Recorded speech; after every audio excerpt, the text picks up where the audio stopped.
बिस्मिल्लाहिर्रहमानिर्रहीम। अस्सलाम वालेकुम। आज 26 जुलाई बरोज़ सोमवार हम बात करेंगे 3 अहम इशूज़ के हवाले से। मनी लॉन्ड्रिंग के ख़िलाफ़ और मनी लॉन्ड्रिंग करने वालों के ख़िलाफ़ बड़ी कार्रवाई सामने आई है। बड़ी अहम तफसीलात हैं जो मैं आपके साथ शेयर करूँगा। लीगी कब्ज़ा माफिया के ख़िलाफ़ लाहौर में बहुत बड़ी कार्रवाई हुई है और वज़ीर आला पंजाब और CCPO लाहौर का बहुत बड़ा किरदार है। भारी पुलिस नफरी ने लीगी MPA सिटिंग MPA के डेरे पर धावा बोलकर मिसमार कर दिया है सारे का सारा, और जो सरकारी अराज़ी पर काबिज थे वो वागुजार करवा लिए। अरबों रुपए की वो सरकारी अराज़ी है, वो डिटेल्स मैं आपके साथ शेयर करूँगा। साथ हम बात करेंगे कि पाकिस्तान मुस्लिम लीग नून को झटके पर झटका लग रहा है और एक दरख्वास्त दी गई थी मुस्लिम लीग नून के उम्मीदवार की तरफ से, और उसमें यह प्ली ली गई थी कि दोबारा गिनती हो। दोबारा गिनती में फिर बदतरीन शिकस्त का सामना करना पड़ा है मरीम नवाज़ की फ्रंटमैन को। वो मामला क्या है उसके ऊपर भी हम बात करेंगे।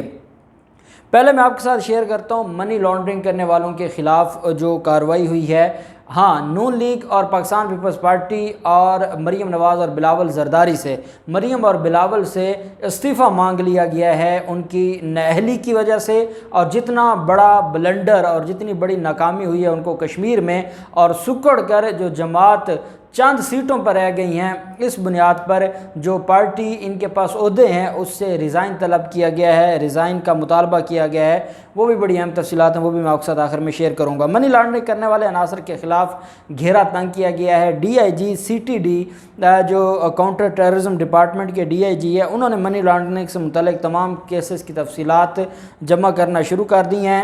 मनी लॉन्ड्रिंग करने वाले अनासर के ख़िलाफ़ घेरा तंग करते हुए DIGs और इन्वेस्टिगेशन हुकाम को ख़त के साथ परफार्मा अरसाल किया है, और उसमें यह कहा गया है कि मनी लॉन्ड्रिंग से मुतल्लिक़ तमाम केसेस का जायज़ा लिया जाए और दर्ज होने वाले मुतल्लिक़ा मुकदमात की फ़हरिस्त बनाई जाए, और उसके साथ साथ मुकदमात की तफसीलात परफार्मा पर फिल करके आगाह किया जाए, जबकि मनी लॉन्ड्रिंग के सबूत से भी आगाह किया जाए।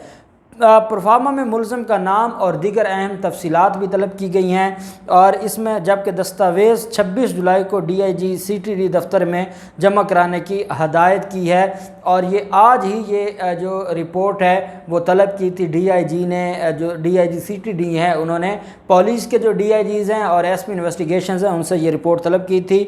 ये बेसिकली मनी लॉन्ड्रिंग के पैसों से 200 बेनामी गाड़ियाँ ख़रीदने का इंकशाफ सामने आया था। नैब रावलपिंडी ने तहकीकात की थी। एक गरीब था कराची का, जिसके पास जब नोटिस आया तो उसने कहा कि मेरे पास तो वहाँ तक जाने के पैसे भी नहीं हैं रावलपिंडी। तो फिर नैब की टीम आई थी और नैब की टीम ने उनको शामिल तफ्तीश किया था। ये वो मामला है, और उस मामले पर अब ये जो कार्रवाई है वो शुरू की गई है, और इन सारे मामलात पर जो इनसे छानबीन है वो शुरू की गई है। दूसरी तरफ फवाद चौधरी की तरफ से मुतालबा किया गया है मुस्लिम लीग नून और पाकिस्तान पीपल्स पार्टी से कि मरीम नवाज़ और बिलावल जरदारी की नालायकी और इनकी नाअहली अब खुलकर सामने आ गई है, और इन दोनों से ओहदे वापस ले लिए जाएं इनकी जमातों के, क्योंकि इन्होंने एक ने नून लीग का बेड़ा गर्क कर दिया और दूसरे ने पाकिस्तान पीपल्स पार्टी का बेड़ा गर्क कर दिया है। और फवाद चौधरी ने बिलावल जरदारी को ये भी कहा कि आप लोगों की हरकतें यही रहीं तो जो सिंध हुकूमत के करतूत हैं उसके बाद सिंध हुकूमत दोबारा आपके हाथ नहीं आने वाली। और वज़ीर आज़म इमरान खान ने खैर उसका फ़ैसला भी किया है, मैंने आपके साथ शेयर किया था। आज भी वो जो सिंध के हवाले से कमेटी बनाई गई थी उसमें आज भी वज़ीर आज़म हाउस में एक अहम मीटिंग थी। गवर्नर सिंध भी उसमें मौजूद थे, हलीम आदिल शेख भी मौजूद था, अरबाब रहीम भी मौजूद थे, इसके अलावा असद उमर भी मौजूद था और शाह महमूद कुरैशी साहब भी मौजूद थे। और वहाँ पर डिस्कशन हुई कि कैसे सिंध हमने हासिल करना है पाकिस्तान पीपल्स पार्टी से, और पाकिस्तान पीपल्स पार्टी का कब्ज़ा कैसे छुड़वाना है। इस मामले पर आज बड़ी डिटेल बहस हुई है और डिस्कशन हुई है।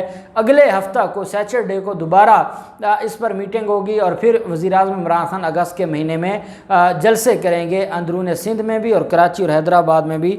दूसरी तरफ जब ये मुतालबा किया गया है तो सिंध हुकूमत के तर्जमान मुर्तज़ा वहाब की तरफ से बड़ा सख्त रद्द-ए-अमल सामने आया है। उन्होंने कहा कि बिलावल जरदारी की काबिलियत से ये खौफज़दा हैं। बिलावल जरदारी जैसा काबिल शख्स ना पहले पाकिस्तान की कभी सियासत में आया था और ना अब आया है, और ये सिर्फ़ और सिर्फ बिलावल जरदारी से खौफज़दा हैं। बिलावल जरदारी से ये जेलस होते हैं, यही वजह है कि ये बिलावल जरदारी से इस्तीफ़ा तलब कर रहे हैं। दूसरी तरफ मुस्लिम लीग नून की جو ترجمان ہیں مریم اورنگزیب، وہ آپ جانتے ہیں کہ وہ بھی ایسے معاملات میں بڑھ چڑھ کر بولتی ہیں، انہوں نے بھی اس پر بڑا سخت رد عمل دیتے ہوئے کہا ہے کہ فواد چودھری کو اپنی زبان سنبھال کر بات کرنی چاہیے۔ مریم نواز نائب صدر سے صدر اور صدر سے قائد نون لیگ بننے کے چکر میں ہیں اور پھر وزیر اعظم بنے گی، اور فواد چودھری کہتے ہیں کہ وہ نائب صدر کا بھی عہدہ چھوڑ دے۔ ایسا نہیں ہوگا، فواد چودھری کی خواہش پوری نہیں ہوگی، بلکہ مزید ان کو موقع دیا جائے گا کہ یہ پاکستان مسلم لیگ نون کا بیڑا غرق کریں اور پاکستان مسلم لیگ نون کے لیے مسائل میں مزید یہ اضافہ کریں۔ پھر جو رسوائی ہے، کہتے ہیں نا کہ رسوائی پر رسوائی مگر ہوش ٹھکانے نہ آئی، ان کو بھی رسوائی پر رسوائی ہو رہی ہے، لیکن ان کے جو ہوش ہے وہ ٹھکانے نہیں آ رہا، اور یہ دوبارہ ایک جگہ پر ان کو ذلت کا سامنا کرنا پڑتا ہے، یہ دوبارہ دوسری جگہ پر پھر ذلیل ہونے جاتے ہیں۔ انہوں نے ایک درخواست دی تھی اور اس درخواست میں یہ موقف اختیار کیا گیا تھا کہ پاکستان مسلم لیگ نون کے جو امیدوار ہیں، انہوں نے یہ کہا کہ الیکشن میں جو ووٹوں کی گنتی ہے وہ نہیں صحیح ہوئی، اس وجہ سے دوبارہ ووٹوں کی گنتی کی جائے۔ LA43 ہے، اس میں LA43 ویلی میں جو ووٹوں کی دوبارہ گنتی ہے، تحریک انصاف کے جاوید بٹ وہاں سے آپ جانتے ہیں کہ کامیاب ہوئے تھے۔ دوبارہ گنتی میں جو کہ درخواست دی گئی تھی پاکستان مسلم لیگ نون کی عہدیدار اور امیدوار نسیمہ وانی نے، انہوں نے نتائج کو چیلنج کیا تھا اور دوبارہ گنتی کی درخواست دی تھی۔ پہلے یہ کہا گیا الیکشن کمیشن کی طرف سے کہ 27 جولائی کو گنتی ہوگی، پھر نوٹیفیکیشن تبدیل کیا گیا اور 26 جولائی کو ہی گنتی کا فیصلہ کیا گیا، پھر گنتی ہوتی ہے اور گنتی میں دوبارہ جو پاکستان تحریک انصاف کے امیدوار ہیں وہ الیکشن جیت جاتے ہیں، اور وہ جو اس میں چیلنج کیا گیا تھا LA43 ویلی 4 میں جو ووٹوں کی دوبارہ گنتی چیلنج کی گئی تھی، اس میں نسیم وانی کے 720 ووٹ ہی نکلے، جبکہ تحریک انصاف کے جاوید بٹ کے 782 ووٹ نکلے، اور 782 ووٹ لے کر جاوید بٹ ہی کامیاب قرار پائے اس حلقہ سے، اس علاقہ سے، اس پولنگ سٹیشن سے، اور دوبارہ گنتی کروا کر بھی مریم نواز کی جو خادمہ ہیں وہ الیکشن ہار گئیں اور ان کو بری طرح شکست ہوئی۔ دوسری طرف جو معاملہ ہے اور وہ ہے قبضہ مافیا کے خلاف، آپ جانتے ہیں کہ پاکستان تحریک انصاف کی حکومت جب آئی تھی تو پاکستان تحریک انصاف کی حکومت کے اچھے کاموں میں سے اچھا کام ایک یہ بھی تھا کہ قبضہ مافیا کے خلاف بڑے لیول پر کاروائیاں ہوئی تھیں اور قبضہ مافیا کے لیے زمین تنگ کی گئی تھی، اور اس میں کیونکہ پاکستان مسلم لیگ نون کی قبضہ مافیا سب سے آگے تھے اور پاکستان مسلم لیگ نون ان سارے معاملات کو دیکھ رہی تھی۔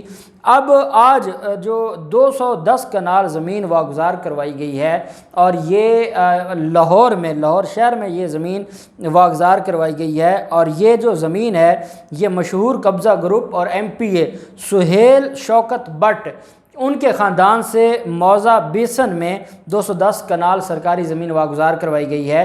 یہ جو سہیل شوکت بٹ ہیں یہ وہ شخص ہے، یہ پاکستان مسلم لیگ نون کا MPA ہے، اور اس کے بارے میں جب عمر شیخ نے 10 بدماشوں کی لسٹ بنائی تھی، اس ٹاپ 10 بدماشوں میں سہیل شوکت بٹ کا بھی نام تھا، اور انہوں نے لاہور ہائی کورٹ میں ریٹ فائل کی تھی جو آج تک پینڈنگ ہے، اور اس میں یہ کہا تھا کہ میں تو ایک MPA ہوں، سٹنگ MPA کا نام یہ کیسے اس میں ڈال سکتے ہیں بدماشوں کی لسٹ میں، حالانکہ بدماش ہوتا ہے، چاہے وہ MPA کا روپ دھار لے، چاہے وہ MNA بن جائے، چاہے وہ کسی جماعت کا قائد بن جائے، کسی جماعت کا نائب صدر بن جائے، بدماش ہوتا ہے۔ اور سہیل شوکت بٹ کے خاندان سے یہ آج جو قبضہ ہے وہ چھڑوایا گیا ہے، اور وہاں پر پہلے پولیس کے ساتھ ہاتھا پائی ہوئی ہے، اور آپ جانتے ہیں کہ یہ وہاں کے بہت بڑے قبضہ مافیا ہیں اور لاہور میں ان کا بڑا اثر و رسوخ ہے اور یہ ایک دہشت کی علامت سمجھے جاتے ہیں، لیکن CCPO لاہور نے بھاری نفری بھجوائی،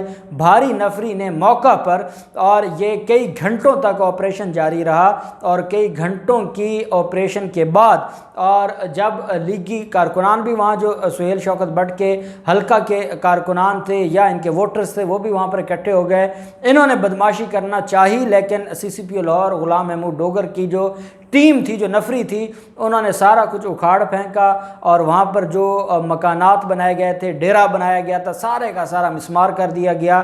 210 کنال زمین جس کا ریٹ، سرکاری ریٹ 26 کروڑ روپے ہے، آپ اندازہ لگائیں وہ کتنی مہنگی زمین تھی، سرکار کی زمین تھی، اور سرکار کی زمین پر یہ غیر قانونی طور پر قابض تھے۔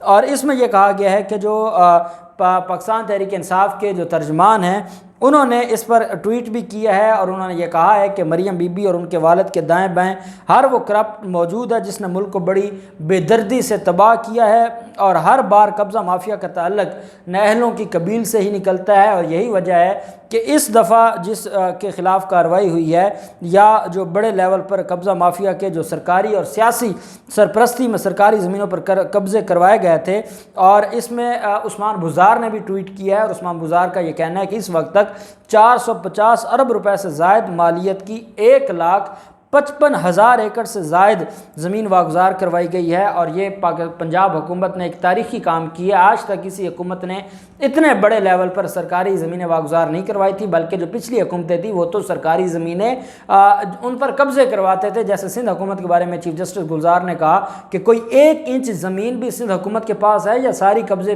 करवा दिए गए हैं और कब्ज़ा माफिया को दे दिए गए हैं। तो ये आज एक बड़ी अहम रिकवरी हुई है और बड़ा अहम ऑपरेशन हुआ है CCPO लाहौर की तरफ से। पंजाब हुकूमत और CCPO लाहौर के इक़दाम को भी हम सहराते हैं और बड़ा काबिल तहसीन है उनका ये इक़दाम।